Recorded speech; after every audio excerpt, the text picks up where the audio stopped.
ಓಂ ಶ್ರೀ ಗುರುಭ್ಯೋ ನಮಃ. ನಮಸ್ಕಾರ ಸ್ನೇಹಿತರೆ, ಆಲ್ರೌಂಡ್ ಕ್ಲಬ್ ಕನ್ನಡ ಚಾನಲ್ಗೆ ಸ್ವಾಗತ ಸುಸ್ವಾಗತ.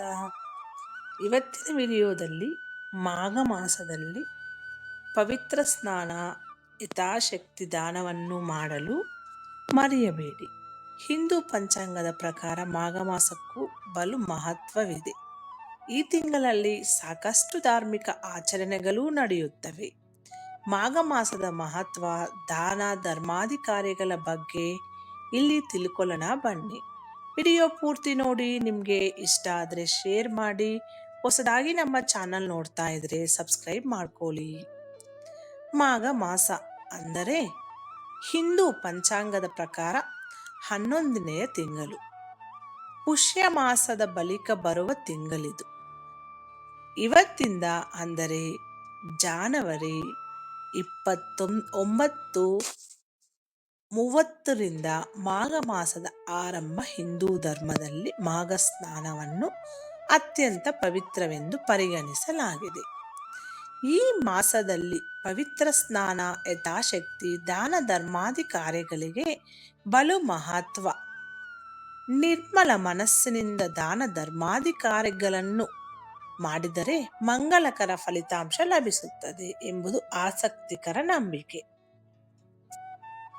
ಹಿಂದೂ ಧರ್ಮದ ಪಂಚಾಂಗದಲ್ಲಿ ಬರುವ ಪ್ರತಿಯೊಂದು ಮಾಸಗಳಿಗೂ ಅದರದ್ದೇ ಆದ ಮಹತ್ವವಿದೆ. ಪ್ರತಿಯೊಂದು ತಿಂಗಳು ಅದರದ್ದೇ ಆದ ಧಾರ್ಮಿಕ ಪ್ರಾಮುಖ್ಯತೆಯನ್ನು ಹೊಂದಿರುತ್ತೇವೆ.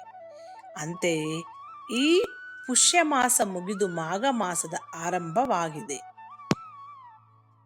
ಫೆಬ್ರವರಿ 28ಕ್ಕೆ ಮಾಘ ಮಾಸ ಮುಗಿಯುತ್ತದೆ. ಉತ್ತರ ಭಾರತದ ಪಂಚಾಂಗಕ್ಕೂ ದಕ್ಷಿಣ ಭಾರತದ ಪಂಚಾಂಗಕ್ಕೂ ಕೊಂಚ ವ್ಯತ್ಯಾಸ ಇದೆ. ಯಾಕಂದರೆ ಉತ್ತರ ಭಾರತದಲ್ಲಿ ಈಗಾಗಲೇ ಮಾಘ ಮಾಸ ಆರಂಭವಾಗಿದೆ. ಹಿಂದೂ ಧರ್ಮದಲ್ಲಿ ಮಾಘ ಮಾಸವನ್ನು ಅತ್ಯಂತ ಪವಿತ್ರ ಎಂದು ಪರಿಗಣಿಸಲಾಗಿದೆ. ಈ ಮಾಸದಲ್ಲಿ ಸಾಕಷ್ಟು ಧಾರ್ಮಿಕ ಆಚರಣೆಗಳನ್ನು ನಡೆಸಲಾಗುತ್ತದೆ. ಅದೂ ಅಲ್ಲದೆ ಪವಿತ್ರ ನದಿ ಸ್ನಾನ, ಶಕ್ತ್ಯಾನುಸಾರ ದಾನ ಧರ್ಮಾದಿ ಕಾರ್ಯಗಳಿಗೆ ಈ ಮಾಸದಲ್ಲಿಯೂ ಬಲು ಮಹತ್ವವಿದೆ. ಧಾರ್ಮಿಕ ಮಹತ್ವ ಏನಪ್ಪಾ ಅಂದರೆ, ಮಾಘ ಮಾಸದಲ್ಲಿ ಗಂಗಾ ಸ್ನಾನಕ್ಕೆ ವಿಶೇಷ ಪ್ರಾಮುಖ್ಯತೆ ಇದೆ. ಹೀಗಾಗಿ ಪ್ರಯಾಗ, ಹರಿದ್ವಾರ, ವಾರಣಾಸಿ, ನಾಸಿಕ್ ಮತ್ತು ಉಜ್ಜಯಿನಿ ಅಂತಹ ಪವಿತ್ರ ಸ್ಥಳಗಳಲ್ಲಿ ಪವಿತ್ರ ಸ್ನಾನ ಮಾಡಿ ದೇವರನ್ನು ಪೂಜಿಸುತ್ತಾರೆ. ಅದೂ ಅಲ್ಲದೆ ಗಂಗಾ ಸ್ನಾನದ ನಂತರ ಸೂರ್ಯ ದೇವರನ್ನು ಆರಾಧಿಸಲಾಗುತ್ತದೆ. ಧಾರ್ಮಿಕ ನಂಬಿಕೆಗಳ ಪ್ರಕಾರ ಬ್ರಹ್ಮ, ವಿಷ್ಣು, ಮಹೇಶ್ವರ, ಆದಿತ್ಯ ಮತ್ತು ಇತರ ಎಲ್ಲ ದೇವಾನುದೇವತೆಗಳು ಮಾಘ ಮಾಸದಲ್ಲಿ ಸಂಗಮದಲ್ಲಿ ಸ್ನಾನ ಮಾಡುತ್ತಾರೆ. ಇದೇ ಕಾರಣದಿಂದ ಪವಿತ್ರ ಸ್ನಾನಕ್ಕೆ ಬಲು ಮಹತ್ವ ಇರುವುದು. ಮಾಘ ಮಾಸದಲ್ಲಿ 3 ಬಾರಿ ಗಂಗೆಯಲ್ಲಿ ಸ್ನಾನ ಮಾಡಿದರೆ 10,000 ಅಶ್ವಮೇಧ ಯಾಗ ಮಾಡಿದ ಫಲ ಸಿಗುತ್ತದೆ ಎಂಬುದು ಆಸಕ್ತಿಕರ ಬಲವಾದ ನಂಬಿಕೆ. ಒಂದೊಮ್ಮೆ ಮಾಘ ಮಾಸದಲ್ಲಿ ಭಕ್ತರಿಗೆ ಯಾವುದೇ ಪುಣ್ಯ ನದಿಗಳಲ್ಲಿ ಸ್ನಾನ ಮಾಡಲು ಸಾಧ್ಯವಾಗದೇ ಇದ್ದರೆ ಮನೆಯಲ್ಲಿ ಮುಂಜಾನೆ ಎದ್ದು ಗಂಗಾಜಲ ಮಿಶ್ರಿತ ನೀರಿನಿಂದ ಸ್ನಾನ ಮಾಡಿದರೆ ಪುಣ್ಯ ಫಲ ಲಭಿಸುತ್ತದೆ ಎನ್ನುವ ನಂಬಿಕೆ.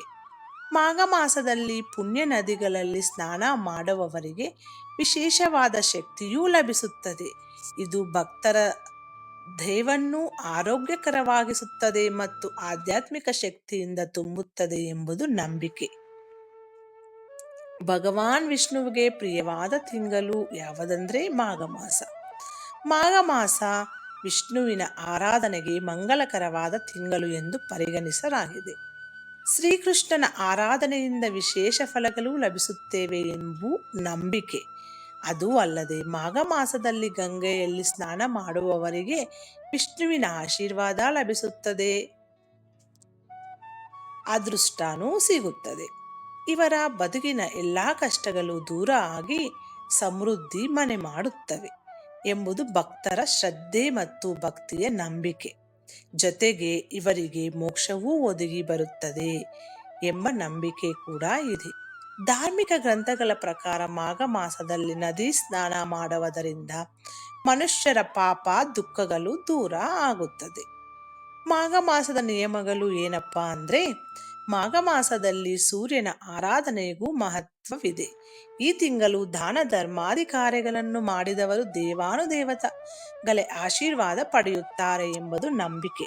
ಧಾರ್ಮಿಕ ನಂಬಿಕೆಗಳ ಪ್ರಕಾರ ಈ ಮಾಸದಲ್ಲಿ ಎಲ್ಲರೂ ಬಲು ಕಟ್ಟುನಿಟ್ಟಿನ ಆಚರಣೆಗಳನ್ನು ಪಾಲಿಸುವುದು ಬಹಳ ಮುಖ್ಯ. ಮಾಘ ಮಾಸದಲ್ಲಿ ಸತ್ಯ, ದಯೆ, ಯಥಾಶಕ್ತಿ ದಾನ, ಸ್ವನಿಯಂತ್ರಣ ಮತ್ತು ಬ್ರಹ್ಮಚರ್ಯವನ್ನು ಅನುಸರಿಸಬೇಕು ಎಂಬುದು ನಿಯಮ. ಜತೆಗೆ ವ್ಯಸನಗಳನ್ನು ಬಿಡಬೇಕು. ಇದರೊಂದಿಗೆ ತಾಳ್ಮೆ, ಕ್ಷಮೆ, ಸ್ವಾರ್ಥವನ್ನು ತ್ಯಜಿಸುವುದು, ಕೆಟ್ಟ ಕೆಲಸಗಳನ್ನು ಮಾಡಿರುವುದು, ದೈಹಿಕ ಶುದ್ಧತೆ, ಇಂದ್ರಿಯಗಳ ನಿಯಂತ್ರಣ, ಬುದ್ಧಿವಂತಿಕೆ, ಕಲಿಕೆ, ಸತ್ಯತೆ ಮತ್ತು ಅಹಿಂಸೆಯನ್ನು ಪಾಲಿಸಬೇಕು ಎನ್ನುತ್ತದೆ ಶಾಸ್ತ್ರ. ಮಾಘ ಮಾಸದಲ್ಲಿ ಸೂರ್ಯೋದಯಕ್ಕೆ ಮುಂಚೆಯೇ ಸ್ನಾನ ಮಾಡಬೇಕು. ಸೂರ್ಯೋದಯಕ್ಕೆ ಮುಂಚಿತವಾಗಿ ಆಗಸದಲ್ಲಿ ನಕ್ಷತ್ರಗಳು ಇರುವ ಸಮಯದಲ್ಲಿ ಸ್ನಾನ ಮಾಡುವುದು ಹೆಚ್ಚು ಫಲಪ್ರದವೆಂದು ನಂಬಲಾಗಿದೆ. ದೇವರ ಆರಾಧನೆ, ಯಥಾಶಕ್ತಿ ದಾನ ಕೂಡ ಮಾಡಬೇಕು. ಸ್ನಾನದ ಬಳಿಕ ಶುಭ್ರ ಬಟ್ಟೆಯನ್ನು ಧರಿಸಿ ಸೂರ್ಯ ಮಂತ್ರವನ್ನು ಪಠಿಸುತ್ತಾ ಸೂರ್ಯದೇವರಿಗೆ ಅರ್ಘ್ಯವನ್ನು ಅರ್ಪಿಸಿದರೆ ಒಳಿತಾಗುತ್ತದೆ ಎಂಬುದು ಭಕ್ತ ನಂಬಿಕೆ. ಜತೆಗೆ ಕಪ್ಪು ಎಳ್ಳು, ಕಪ್ಪು ಉಂಡೆಯನ್ನು, ಕಪ್ಪು ಬಟ್ಟೆಯನ್ನು ಕಟ್ಟಿ ಬಡವರಿಗೆ, ನಿರ್ಗತಿಕರಿಗೆ ದಾನ ಮಾಡಿ ಕಂಬಳಿಯನ್ನು ದಾನ ಮಾಡಬಹುದು. ಈ ಪರಿಹಾರ ಮಾಡುವುದರಿಂದ ಬಡತನ ಕೊನೆಗೊಳ್ಳುತ್ತದೆ ಮತ್ತು ಆರ್ಥಿಕ ಪ್ರಗತಿಯಾಗುತ್ತದೆ ಎಂಬುದು ನಂಬಿಕೆ. ಇದರ ಜೊತೆಗೆ ಈ ಮಾಸದಲ್ಲಿ ಎಲ್ಲರೂ ಸರಳ ಆಹಾರವನ್ನು ಸೇವಿಸಿದರೆ ಒಳ್ಳೆಯದು ಎಂಬ ನಿಯಮವಿದೆ. ಆಯುರ್ವೇದದಲ್ಲಿ ಮಾಘ ಮಾಸದಲ್ಲಿ ಎಳ್ಳು ಮತ್ತು ಬೆಲ್ಲದ ಸೇವನೆಯೇ ತುಂಬಾ ಪ್ರಯೋಜನಕಾರಿ ಎಂದು ಹೇಳಲಾಗಿದೆ. ಇದು ದೇಹದಲ್ಲಿ ಶಾಖ ಮತ್ತು ಶಕ್ತಿಯನ್ನು ಕಾಪಾಡಿಕೊಳ್ಳಲಾಗುತ್ತದೆ. ಇದು ಸ್ನೇಹಿತರೆ ಇವತ್ತಿನ ವಿಡಿಯೋ. ಈ ವಿಡಿಯೋದಿಲ್ಲ ಎಲ್ಲ ಅಂಶಗಳು ನಿಮ್ಮ ಸ್ವಂತ ವಿವೇಚನೆ ಬಳಸಿ ನಿರ್ಧಾರಗಳೆಲ್ಲ ತೆಗೆದುಕೊಳ್ಳಿ. ಈ ವಿಡಿಯೋ ನಿಮಗೆ ಇಷ್ಟ ಆದರೆ ಖಂಡಿತ ಸಪೋರ್ಟ್ ಮಾಡಿ. ಹೊಸದಾಗಿ ನಮ್ಮ ಚಾನಲ್ ನೋಡ್ತಾ ಇದ್ರೆ ಸಬ್ಸ್ಕ್ರೈಬ್ ಮಾಡ್ಕೊಳ್ಳಿ.